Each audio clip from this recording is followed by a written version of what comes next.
Au cours de leur évolution, les multiples espèces animales d'Afrique ont pris une infinité de formes, de tailles et de couleurs.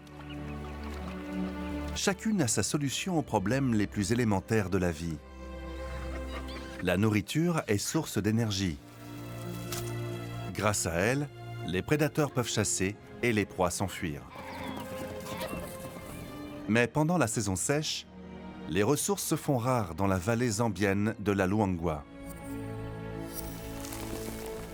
La plupart de ses habitants luttent chaque jour pour survivre. Mais parfois, le malheur des uns fait le bonheur des autres. Les animaux ont développé d'ingénieuses stratégies pour tirer profit de chaque ressource disponible sur le territoire. Certains se disputent les restes, tandis que d'autres préfèrent cultiver leur propre nourriture. Tous les moyens sont bons pour surmonter ces défis de la nature et survivre jusqu'au prochain repas.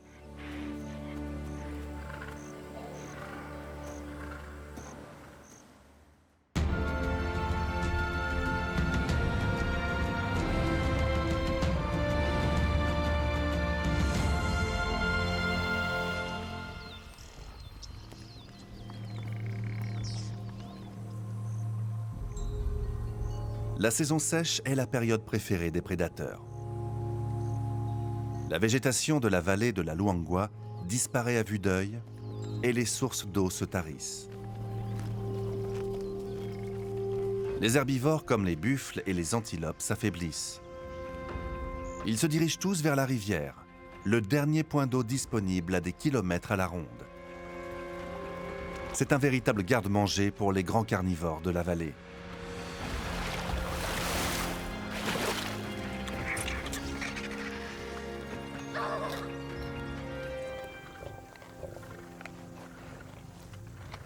Mais ce n'est pas parce que les proies sont faciles à trouver qu'elles sont plus faciles à attraper.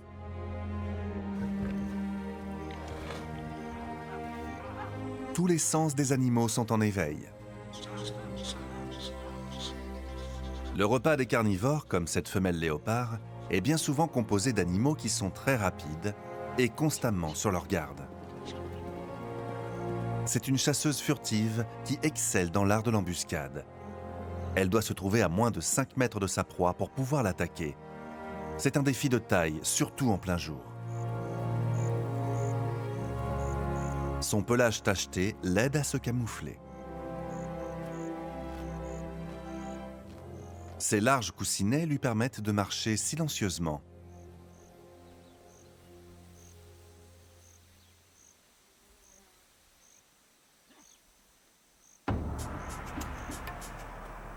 Pourtant, même avec ses remarquables adaptations génétiques, la chasse est loin d'être gagnée d'avance.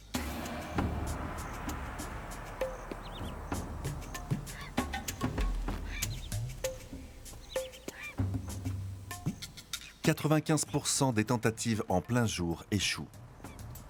Les proies comme ces poucous ont développé leur propre technique de défense face aux prédateurs. Ils sifflent pour alerter leurs congénères du danger. Au premier abord, suivre le léopard peut paraître insensé, mais cela leur permet de garder l'ennemi dans le viseur pour qu'il ne les prenne pas par surprise. Et s'il persévère assez longtemps, elle finira par abandonner et ira chasser ailleurs.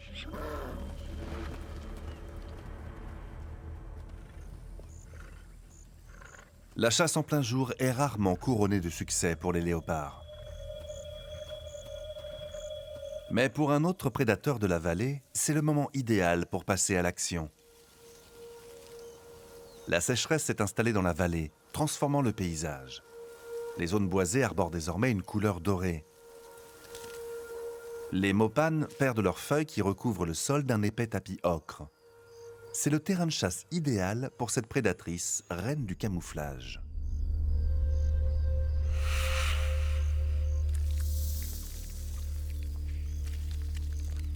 Au cours de l'évolution, le corps et le comportement de la menthe religieuse se sont parfaitement adaptés à son environnement. Elle est à l'affût. Ses yeux à facettes sont constitués de 10 000 récepteurs sensibles à la lumière, appelés omatidis, grâce auquel elle peut détecter le moindre mouvement. Une fois sa proie repérée, elle peut l'analyser avec précision grâce au point noir à l'avant de ses yeux, les fovéas. Sa patience est à toute épreuve. Derrière ce camouflage parfait, lui donnant l'apparence d'une brindille, se cachent 2 armes mortelles.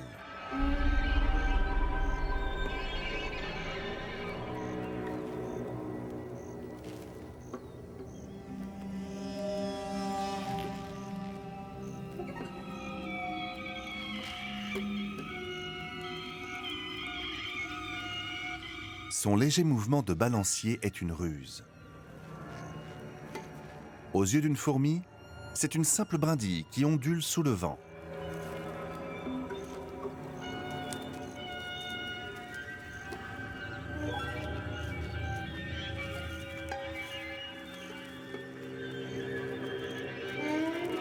Elle est prête pour une nouvelle attaque.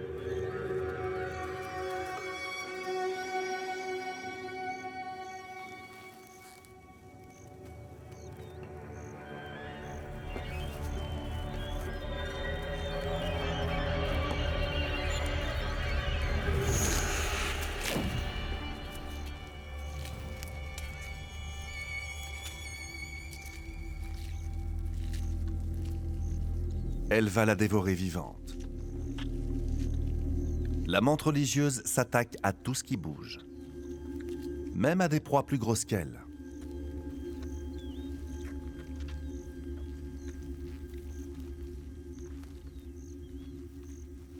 Une fois son repas terminé, elle se nettoie minutieusement et ne laisse traîner aucune miette. Ses pattes antérieures et sa tête sont couvertes de centaines de minuscules poils sensoriels qui l'aident à savoir où et quand attaquer. En restant propre, elle a plus de chances de faire mouche.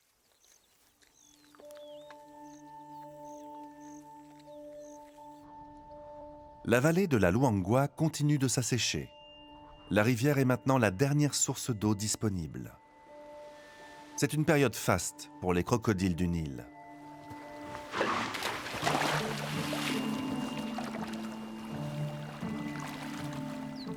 Les animaux n'ont pas d'autre choix que d'approcher les berges de la rivière chaque jour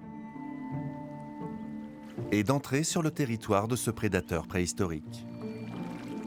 Ils sont plus de 15 000 à vivre dans ces eaux troubles. C'est la plus grosse concentration de crocodiles du Nil en Zambie. Cette espèce a très peu évolué en 80 millions d'années. Elle n'en a pas eu besoin. Ils doivent leur longévité à leur sang-froid. Les crocodiles sont des ectothermes. Ils utilisent des sources extérieures de chaleur pour réguler leur température corporelle. À l'inverse des mammifères à sang chaud, ils n'ont pas besoin de dépenser d'énergie pour se réchauffer.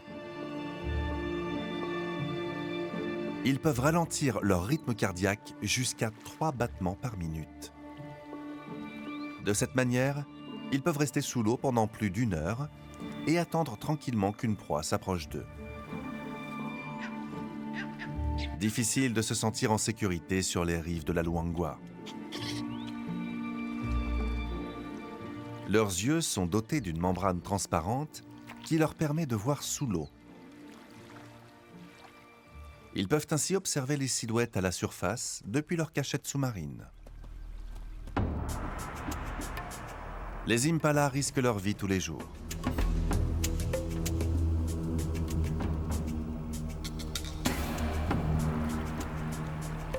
Les animaux imposants comme les éléphants n'ont pas à s'inquiéter des crocodiles. Mais les impalas, eux, sont sur leur garde. Le moindre mouvement les fait bondir. Contrairement aux crocodiles, leur cœur bat à toute allure, car ils se savent sous la menace d'un prédateur invisible.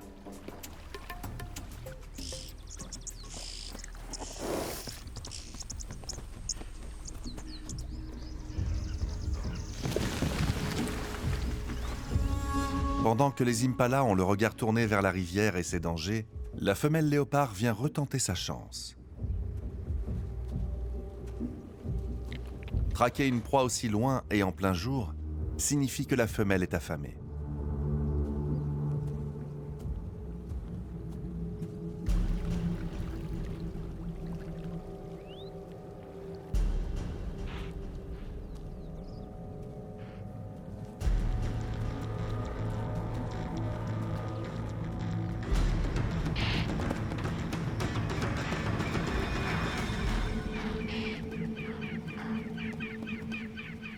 C'est un échec cuisant. Et elle a ruiné les chances du crocodile par la même occasion.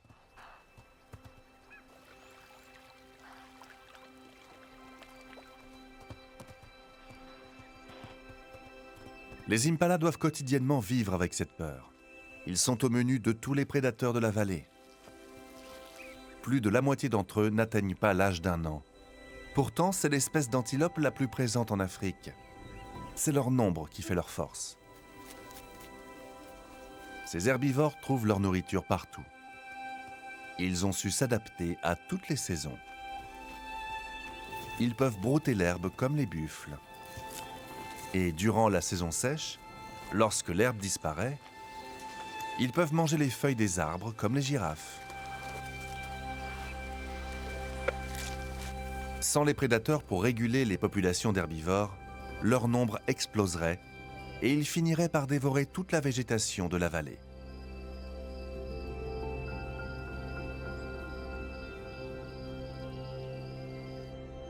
Ailleurs, dans la savane, une espèce granivore est en plein boom démographique. Les prédateurs ne peuvent rien faire pour empêcher leur prolifération. Une immense colonie de travailleurs à bec rouge s'est regroupée pour se préparer à la saison de la reproduction. Leur nombre est estimé à 2 milliards d'individus dans toute l'Afrique subsaharienne. Leur population est fluctuante. En période faste, ils se multiplient rapidement, mais quand les temps sont rudes, leur nombre diminue radicalement. Ce sont de véritables pillards. Ils parcourent les plaines et détruisent tout sur leur passage, se nourrissant d'herbes, de graines et de céréales. Seul, il fait peu de dégâts. Un travailleur à bec rouge mange moins de 15 grammes par jour. Mais quand ils sont en colonie, ils peuvent ravager un champ en moins de 24 heures, ce qui leur vaut d'être comparés aux criquets, car ils sont un véritable fléau pour les cultures. Dans certaines zones d'Afrique, les travailleurs à bec rouge représentent la moitié de toutes les espèces volatiles. Au crépuscule, les colonies viennent boire ensemble avant de rejoindre leur perchoir pour la nuit.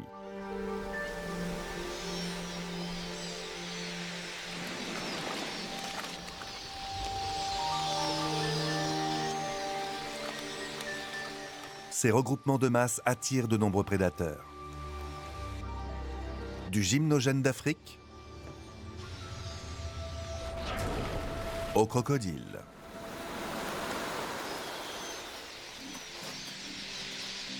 Pour leur résister, les travailleurs à bec rouge ont mis au point un moyen de défense exceptionnel.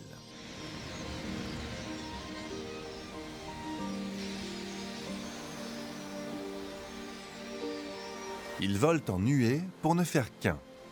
C'est cette unité qui fait leur force. Ce phénomène s'appelle la murmuration. Elle leur permet de désorienter leurs assaillants en les submergeant par leur nombre, ce qui les rend plus difficiles à attraper. Chaque oiseau se fie uniquement à son voisin le plus proche et non à la nuée tout entière. De cette manière, ils peuvent rester concentrés sur les dangers alentours.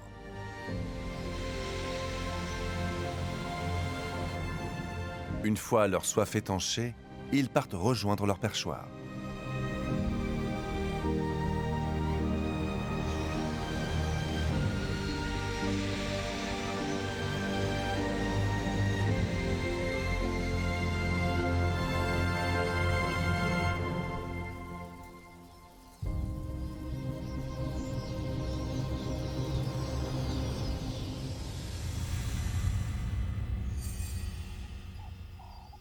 Dans la vallée de la Luangwa, on trouve de la nourriture partout et de toutes formes. Que ce soit des fruits ou du crottin,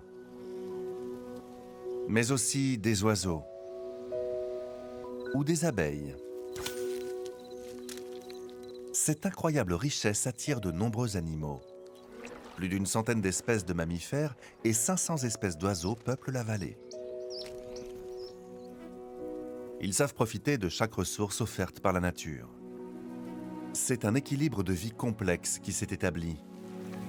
Certaines espèces peuvent s'attribuer le monopole d'une certaine ressource et n'ont que très peu de concurrents dans leur recherche de nourriture. Mais cette stratégie est à double tranchant, car si sa réserve de nourriture est menacée, l'espèce ne survivra pas longtemps. Les éléphants ont choisi de se nourrir des ressources les plus résistantes de la région. Cette femelle pèse plus de 3 tonnes. Pour faire fonctionner son gigantesque corps, elle a besoin d'énormément d'énergie. Plus de 50 000 calories par jour. C'est 25 fois plus que l'homme. Pour un carnivore de la taille d'un léopard, se passer de nourriture pendant une semaine n'est pas un problème. Mais le plus gros animal terrestre ne peut pas se permettre de jeûner. L'herbe verte de la vallée a disparu depuis longtemps. À cette époque de l'année, le régime de cette femelle éléphant est principalement constitué de bouts de bois, branches et feuilles séchées. Pour broyer ses aliments, elle possède des molaires spécialement adaptés, pesant chacune 5 kilos. En consommant ces aliments qu'elle seule peut manger, elle transmet leurs nutriments aux autres animaux de la vallée. Le crottin d'éléphant est un mets délicat et très convoité. Les écureuils, oiseaux et vervets viennent tous se servir dans ce plat prédigéré. Les babouins viennent eux aussi en profiter. Leur alimentation est bien différente de celle de leurs imposants voisins. Ils sont omnivores. Ils ne se contentent pas d'un seul type d'aliment et mangent tout ce qu'ils trouvent. Que ce soit des graines non digérées dans un crottin d'éléphant, des escargots,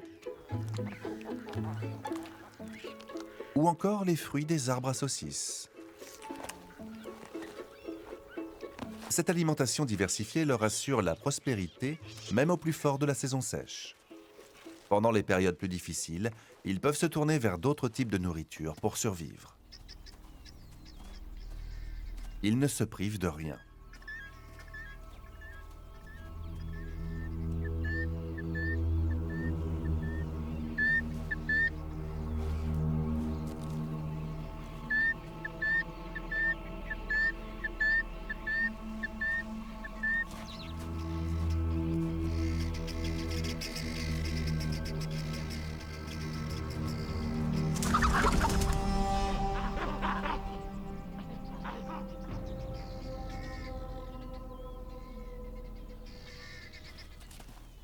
Ce mâle vient d'attraper une pintade. Les babouins mangent rarement de la viande. Seuls les mâles adultes chassent. Et les protéines animales, y compris celles des invertébrés, ne représentent que 2% de leur alimentation. Ils essaient de manger le plus vite possible. Il utilise ses canines pour arracher la chair rapidement. Une pintade fraîchement tuée fait l'objet de toutes les convoitises.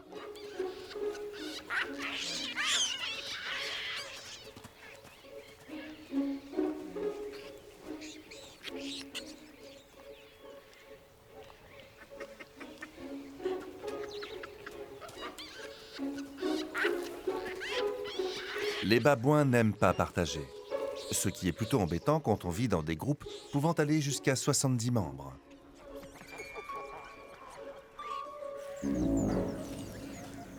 Leurs voisines, les mangoustes rayées, vivent elles aussi au sein de sociétés complexes.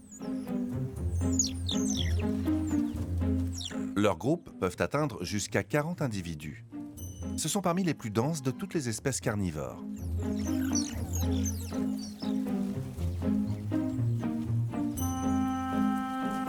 Quand on vit en communauté, on se marche un peu sur les pieds. Mais il y a des avantages. Grâce à tous ces yeux qui surveillent les alentours, elles peuvent passer plus de temps à manger qu'à se méfier des dangers. Chercher sa nourriture en compagnie d'un groupe de babouins est encore plus rassurant. Quand on est entouré d'autant d'amis, il y en a toujours un pour surveiller nos arrières. Les deux espèces connaissent le cri d'alarme de chacune et savent de qui elles doivent se méfier. Un aigle martial. C'est le plus grand aigle d'Afrique. Son envergure peut atteindre 2,50 m. Cette femelle est un super prédateur très dangereux. Elle est au sommet de la chaîne alimentaire des volatiles. Elle est parfaitement capable de s'attaquer à un jeune babouin et elle peut tuer une mangouste sans la moindre difficulté.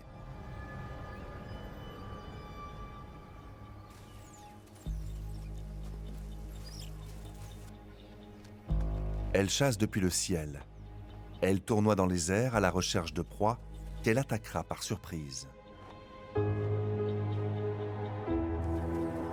Cette mangouste mâle s'est un peu trop éloignée de ses camarades. C'est l'occasion parfaite.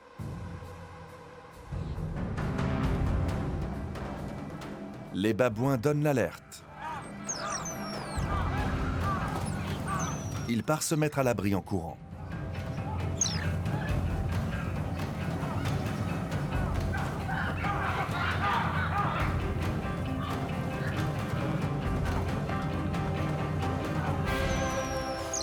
Il trouve refuge dans une vieille termitière.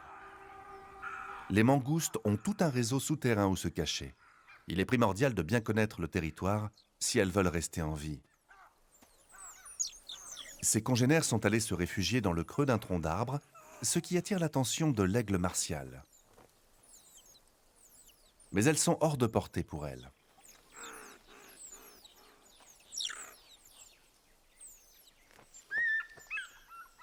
Elle va devoir trouver des proies moins vigilantes.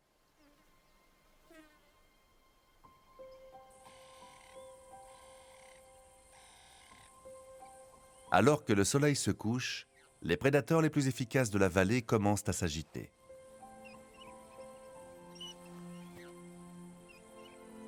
Les lycaons possèdent un esprit d'équipe inégalé chez les animaux.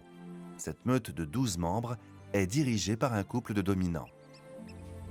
Des scientifiques locaux les ont équipés de colliers émetteurs afin de pouvoir étudier leurs mouvements.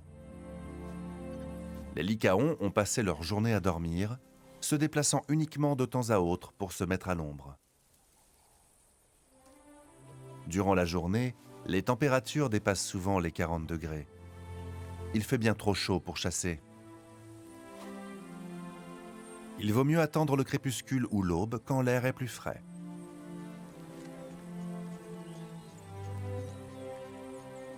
Les lycaons sont des animaux très sociables. À chaque réveil de la meute, ils viennent se dire bonjour. Ce rituel ne fait que renforcer les liens qui les unissent. Pendant ces quelques minutes, la hiérarchie n'existe plus et même les membres les plus dominants se soumettent. Cela leur permet de garder la meute soudée et prête à chasser et à se nourrir ensemble.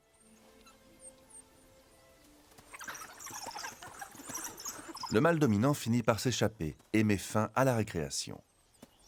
Il est temps de passer aux choses sérieuses.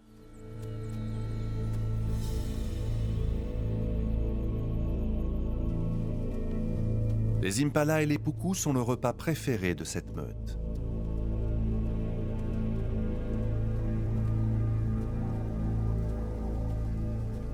Ils avancent lentement et silencieusement vers leur proie, sans pour autant essayer de se cacher.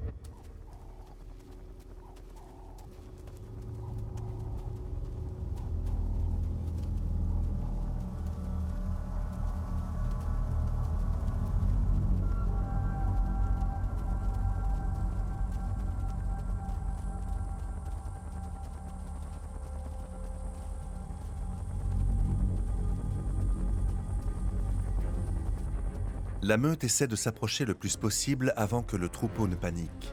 Une fois que les proies commencent à fuir, la course-poursuite commence.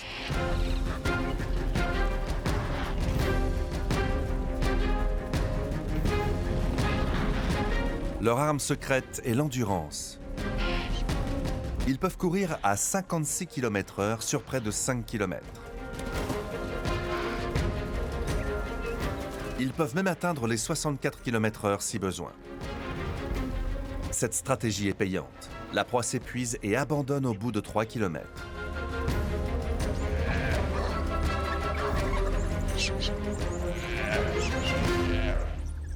Selon les territoires, 4 attaques sur 5 se terminent par une capture. C'est le taux de réussite le plus élevé de tous les prédateurs africains.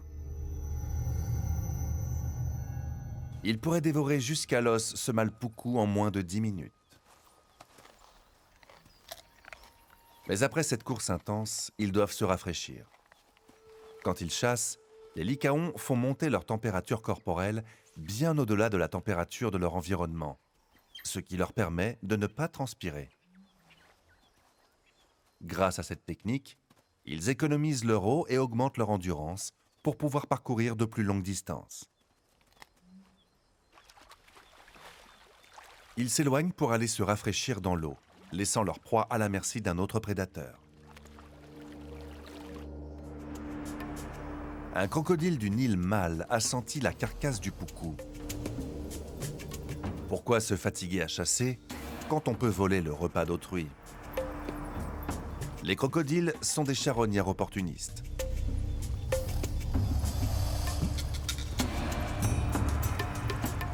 Les lycaons craignent les crocodiles qui sont l'un de leurs rares prédateurs. Ils n'ont pas d'autre choix que de regarder leur dîner disparaître sous leurs yeux. D'autres crocodiles pistent l'odeur alléchante. Ces reptiles possèdent un bulbe olfactif très développé et peuvent sentir une carcasse à des kilomètres de distance. La douceur de la nuit leur permet de s'aventurer à plusieurs centaines de mètres du rivage pour chercher de la nourriture.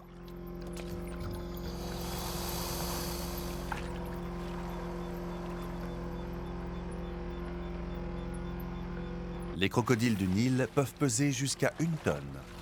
Sans eau pour les aider à supporter leur poids, marcher sur la terre ferme devient vite épuisant.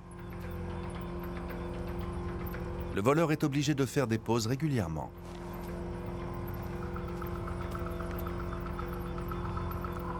Les autres crocodiles sont à ses trousses.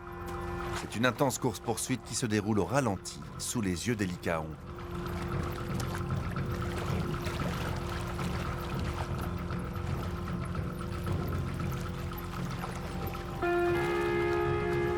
Les crocodiles du Nil se regroupent souvent à plusieurs autour d'une carcasse. Les plus imposants ont droit aux plus grosses parts. Un colosse de 5 mètres s'approche.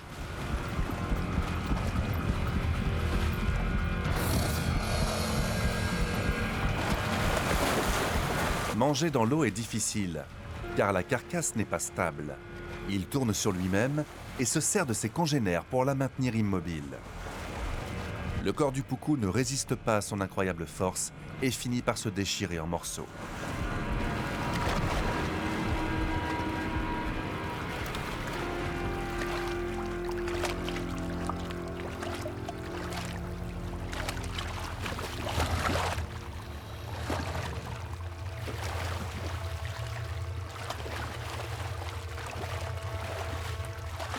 En une bouchée, la carcasse disparaît.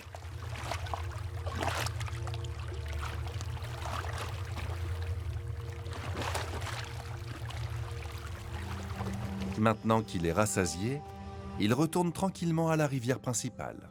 Mais les autres ont toujours le ventre vide.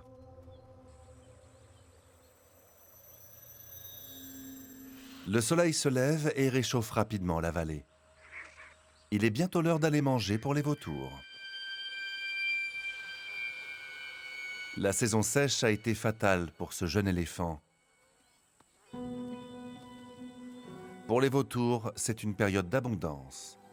Ils ont la chance de pouvoir digérer de la viande qui est restée au soleil un peu trop longtemps. Le vol des vautours est l'un des plus efficaces de tous les volatiles. Ils utilisent l'air chaud ascendant pour s'élever dans les airs. Ils peuvent planer dans le ciel sur 200 km pour chercher un cadavre sans presque jamais battre des ailes. Ils utilisent ce point de vue privilégié pour s'observer entre eux. Plusieurs paires d'yeux capables de détecter de la nourriture à plus de 6 km de distance. Une fois que l'un d'entre eux amorce sa descente, les autres le suivent rapidement.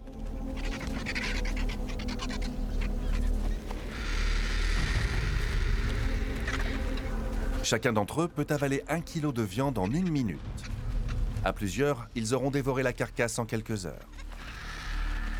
C'est une scène macabre, pourtant les vautours jouent un rôle très important dans l'écosystème.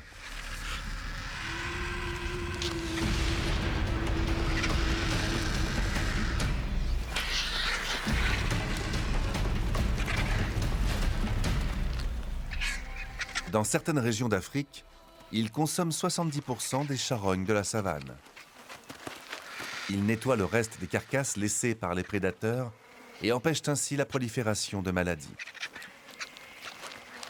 Chaque vautour est capable de manger 1/5 de son poids en un repas, s'il arrive à se faire une place à table. Quand la perspective du prochain repas est incertaine, chaque bouchée compte et vaut la peine de se battre.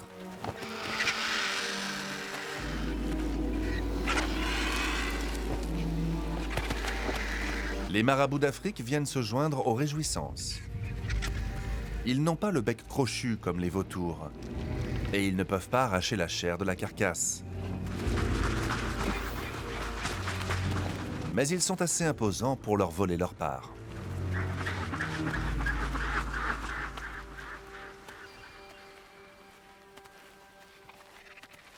Les vautours se gavent jusqu'à ce qu'ils ne puissent plus rien avaler.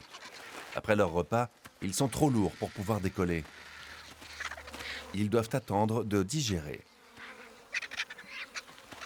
Dans quelques heures, une fois qu'ils seront plus légers, ils retourneront faire leur ronde dans le ciel, à la recherche de leur prochain repas.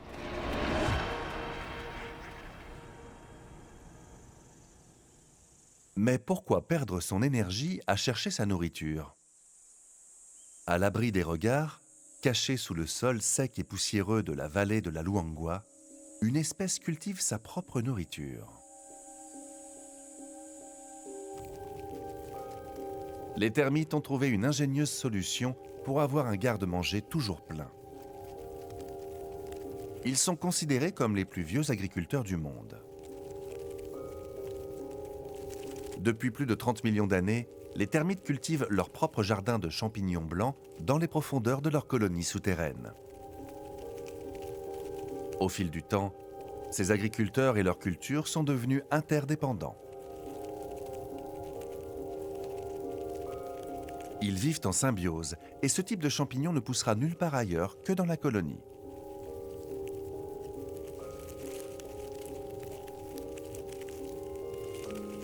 Mais cette culture a besoin d'engrais. Les ouvriers partent travailler en empruntant leur réseau de tunnels souterrains pendant que les soldats montent la garde. Sous terre, une véritable armée est en marche. Ils vont chercher des végétaux ligneux qui contiennent de la cellulose pour pouvoir nourrir les champignons. Une fois que les champignons auront prédigéré la matière végétale, les termites les mangeront. D'étranges sculptures façonnent le paysage. Elles sont les témoins du passage des colonies de termites. Mais les ouvriers ont une faiblesse. Leur peau blanche est dépourvue de mélanine, un pigment qui protège des rayons du soleil. Une exposition prolongée leur serait fatale. Pour éviter ça, ils ont développé une surprenante stratégie. Ils se créent leur propre ombre. En mélangeant leur salive avec leurs excréments et de la terre, ils construisent un toit provisoire. Ils extraient la cellulose des feuilles et en viennent rapidement à bout. Dans les savanes africaines, les termites consomment jusqu'à 20% de la matière végétale disponible. Une fois terminé, les ouvriers retournent dans la termitière à l'abri du soleil. Le monticule de terre permet de garder l'air frais et humide à l'intérieur de la termitière, offrant ainsi des conditions de culture idéales pour le champignon et de la fraîcheur pour les termites.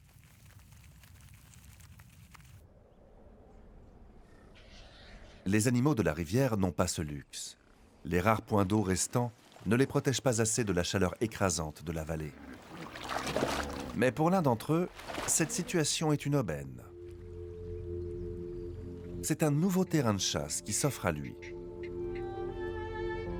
Pour ce héron strié mâle, c'est le meilleur moment de l'année. Il va pouvoir profiter de cette eau qui ne dépasse pas 10 cm de profondeur. Les poissons ont moins de place pour se cacher.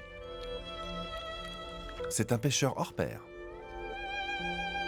Grâce à une incroyable et unique particularité physique. Son cou extensible Une vertèbre spéciale lui offre une véritable élasticité qui lui permet de l'étirer et de le rétracter. Il cherche ses proies en tendant son cou vers le haut. Cette hauteur lui offre une meilleure visibilité.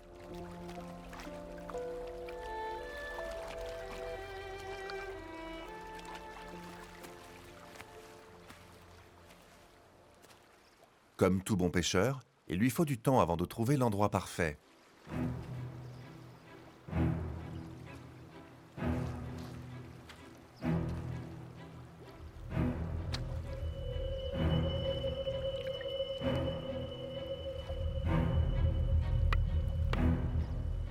Il s'avance prudemment. S'il fait trop de vagues, il risque de se faire repérer.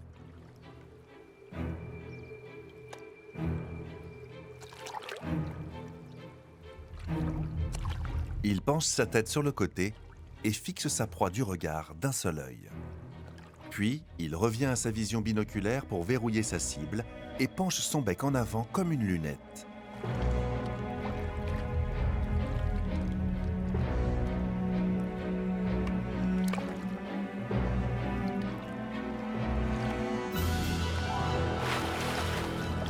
Il propulse sa tête vers l'avant pour harponner sa proie.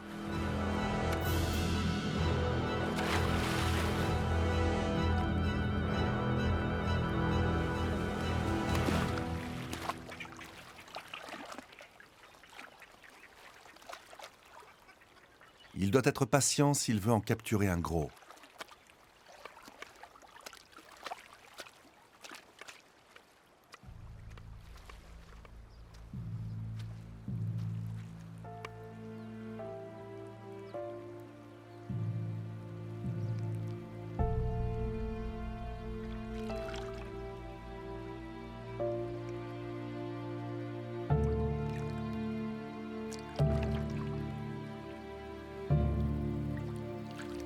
Quand il est en chasse, ses mouvements sont si lents qu'il peut garder la patte en l'air pendant 30 secondes entre deux pas.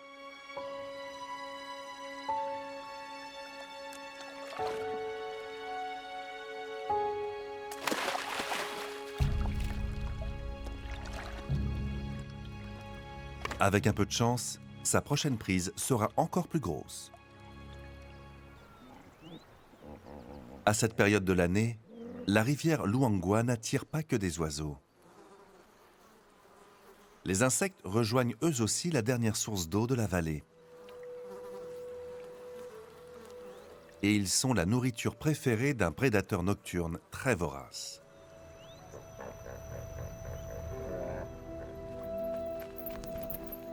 Plus de 30 espèces de chauves-souris vivent dans la vallée de la Luangwa. Elles effectuent un incroyable balai aérien au-dessus de la rivière. Elles trouvent leur nourriture grâce à leur ouïe exceptionnelle. Chacune d'entre elles essaie d'attraper le plus d'insectes possible. Elles viennent les cueillir à la surface de l'eau ou les faucher en plein vol. Ces formidables acrobates aériennes utilisent l'écolocalisation pour détecter leurs proies qu'elles ne peuvent pas voir dans l'obscurité. Elles émettent des ultrasons en continu et se servent de leurs échos pour localiser l'insecte. Plus l'écho revient vite, plus la proie est proche. Ces échos leur permettent de dresser une cartographie sonore de leur environnement. Elles peuvent ainsi attraper des proies minuscules et très rapides. Du moins la plupart du temps. Les poissons peuvent finir le travail. Certaines chauves-souris peuvent capturer plus de 3000 insectes par nuit.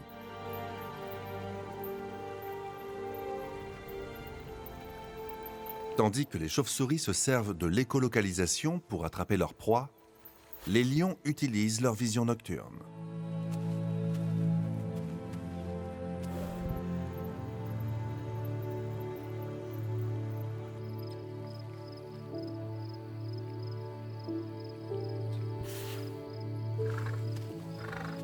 Il est 2 heures du matin. C'est le moment idéal pour se mettre en chasse. L'obscurité est totale, mais leur vue exceptionnelle leur donne l'avantage. Leur vision nocturne est 8 fois supérieure à celle de l'homme.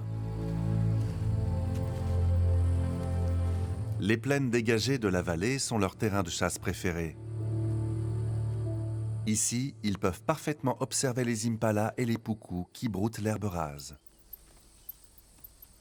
La troupe de lions a une stratégie bien précise pour les attraper. Ils se déploient autour du troupeau et chassent ensemble.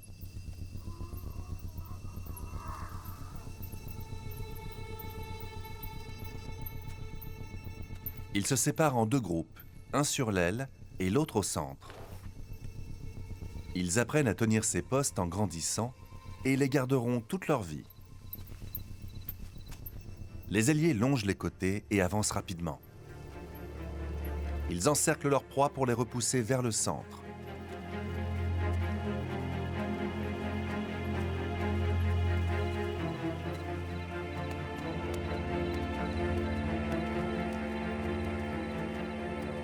Les lions au centre observent attentivement les ailiers en attendant que les antilopes se rapprochent.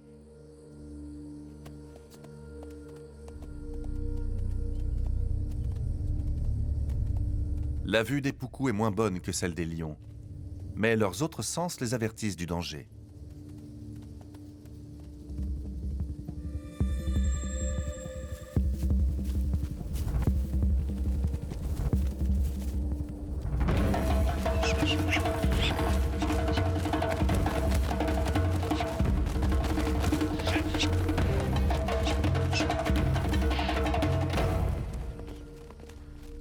L'antilope peut atteindre les 80 km/h. Cette lionne le peut aussi, mais sur de très courtes distances. Elle ne possède pas la même endurance que les lycaons. La troupe va devoir s'approcher encore plus.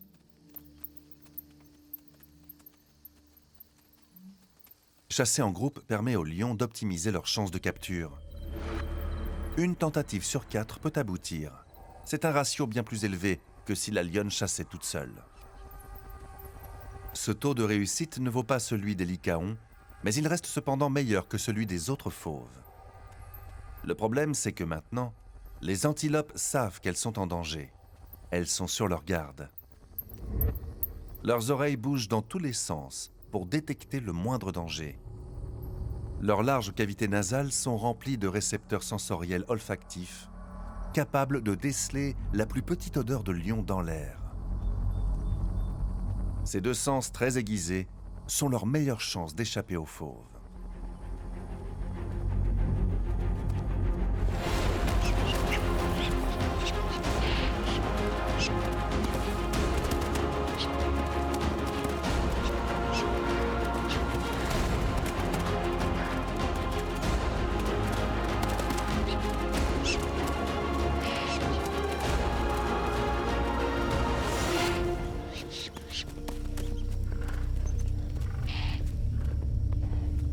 Elles ont réussi à surpasser les lions, pour cette fois.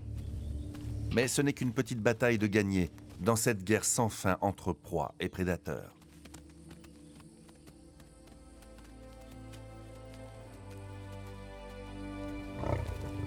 La troupe se rassemble. Ils se remettront bientôt en chasse. Se nourrir est le besoin le plus fondamental pour tous les animaux du règne animal. Les habitants de la vallée de la Luangwa passent la majorité de leur vie à chercher de la nourriture. Chaque espèce a développé ses propres stratégies. Certains se nourrissent de ce que d'autres ne peuvent pas manger, et d'autres encore utilisent des techniques de chasse ingénieuses pour attraper leur proie. C'est un cycle de vie complexe qui s'est installé dans la vallée. Une multitude d'espèces avec différentes stratégies qui se battent toutes pour une seule chose: trouver assez de nourriture pour survivre à la période la plus difficile de l'année.